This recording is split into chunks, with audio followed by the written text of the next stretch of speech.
It's been a pretty productive day, so to take off the whole top manifold, give it the best clean that I could. About to use the air nozzle and spray everything out, and then I'm gonna have to give the top manifold a bit of a scrub with the scraper before I put the new gasket on. So these things can take time.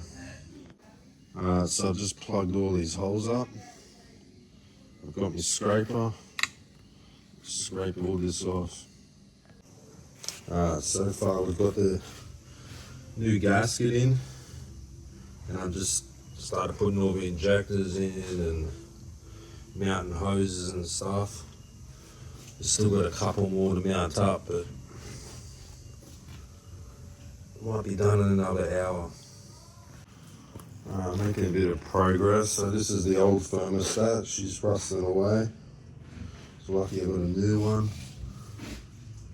Put a new gasket on. This is my new thermostat. So I'm going to bolt this back on. And then I'm going to put new coolant in there. We got fresh coolant in. Now the fucking distributor has to go back in. This is the old one, so I just gave it a bit of a clean. Would have been nice if I got a new one, but for some reason the freaking plug didn't want to fit.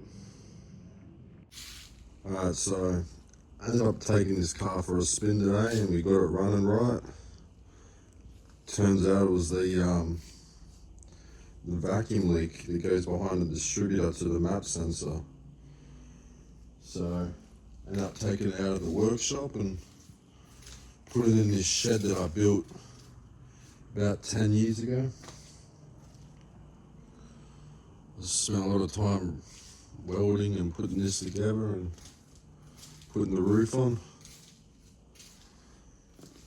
So yeah, it was good. I'll show you the video anyway of just me taking it for a quick spin up the road. I've still got to play around with the wiring. Must have a fuse or a short somewhere because the tail light stopped working. So I'll get that fixed when I get spare time, and then I can actually enjoy a proper ride. But I'm pretty happy with it.